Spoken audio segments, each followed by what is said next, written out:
Dedi, apakah sebelumnya Dedi ini pernah melakukan konseling? Untuk selama ini belum pernah Bapak. Apakah Dedi ini tahu apa itu konseling?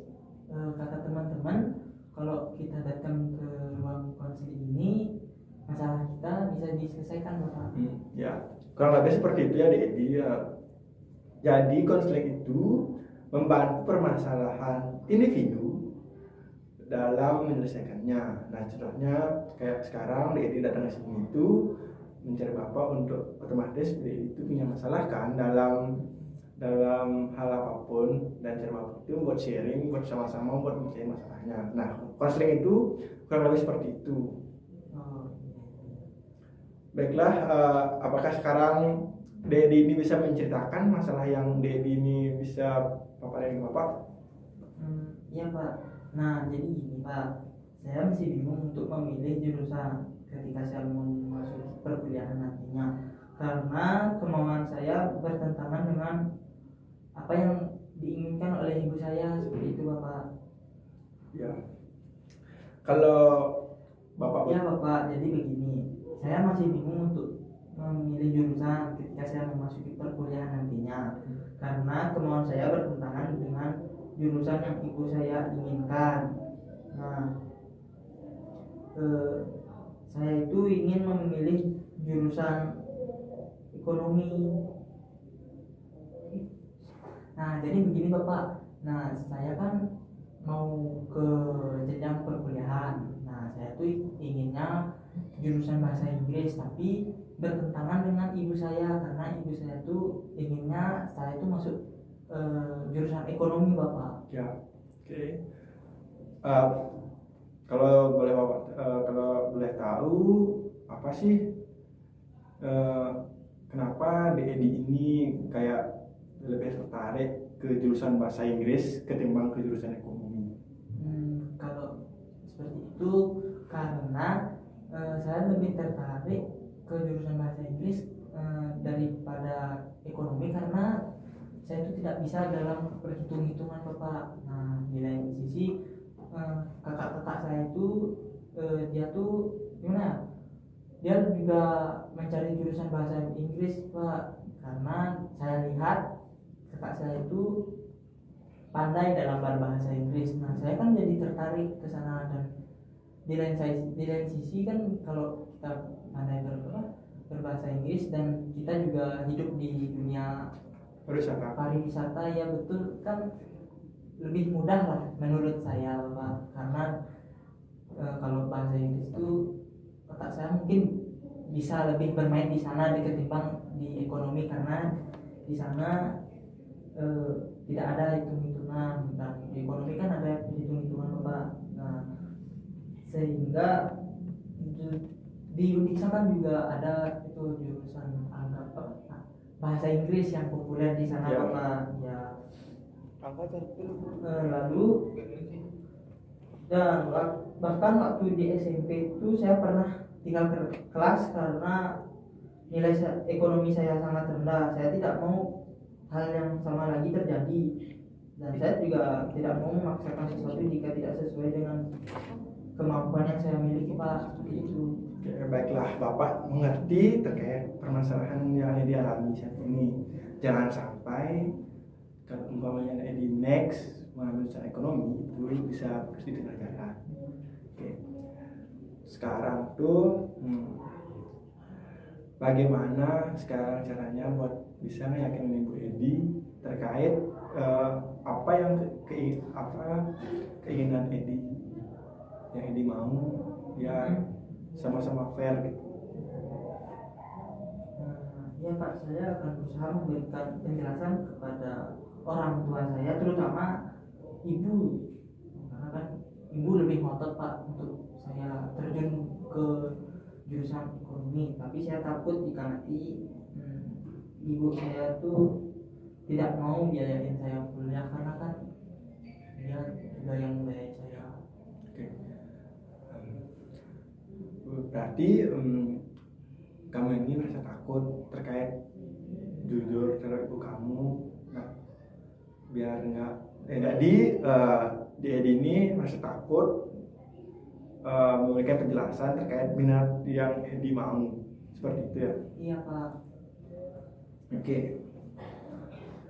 Memang sering kita tuh dihadapkan kepada perusahaan yang dilema antara pemilihan yang orang tua kita mau, nah, terhadap minat bakat yang kita miliki. Nah, seharusnya itu jadi jujur terkait apa yang disuka, kemudian juga kayak bagaimana caranya suka. Bapak punya solusi terkait ini.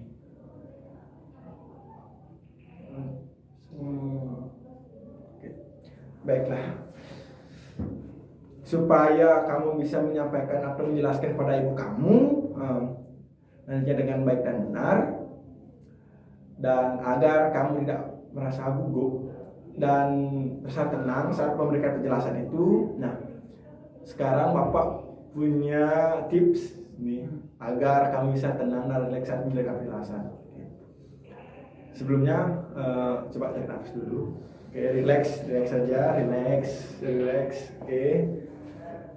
Kalau sudah merasa relax, saya harus cari tempat duduk yang nyaman ya Pak, ya, dan Pak. relax Pak. Ya ini.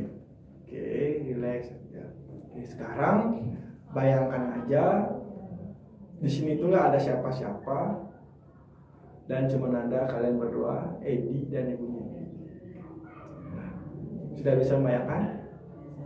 Saya sedang membayangkan bersama ibu saya. Nah, ya Pak. Oke, baik.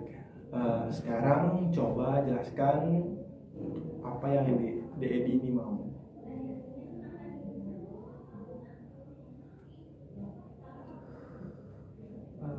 Bu, saya meminta maaf sebelumnya kalau yang ibu inginkan untuk saya memilih jurusan ekonomi saya tidak bisa Bu, karena kemampuan saya di bidang itu sangatlah kurang.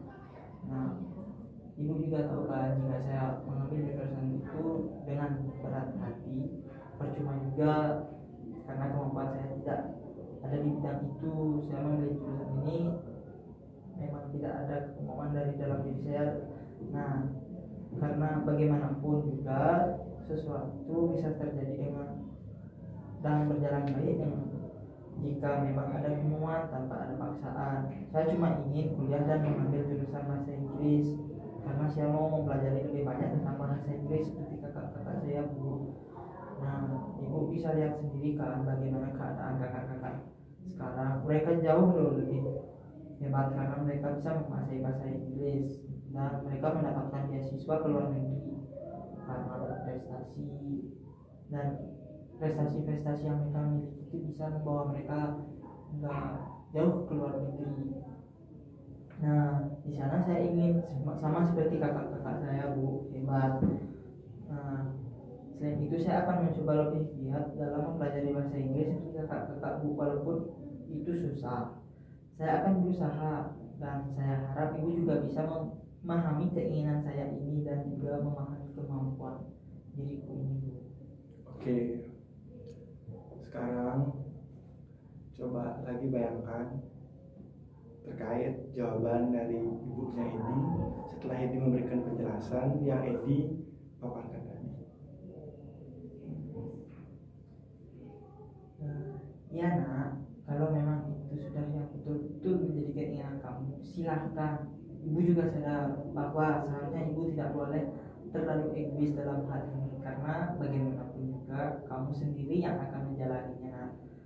Kamu yang akan merasakan susah dan senangnya. Ibu sangat berharap kamu bisa seperti kakak-kakakmu yang bisa membahagiakan kedua orang tua dan dirimu sendiri. Oke. Sekarang buka matanya Edi. Oke. Setelah tadi Bapak memberikan layanan kursi kosong, nah gimana perasaannya Edi? Lumayan lega Pak, karena saya bisa menceritakan semua pada ibu saya, walaupun hanya dengan bayangan-bayangan seperti itu. Mungkin saya bisa menjelaskan baik-baik kepada ibu saya. Mungkin pikiran saya terlalu over pada ibu seperti itu. Ya. Plot twist yang Bapak tangkap dari permasalahannya Edi ini kayak saran aja nih Bapak Pak Edi, kita tuh harus berani speak up terkait kemampuan yang kita miliki pada orang tua kita. Karena bagaimanapun juga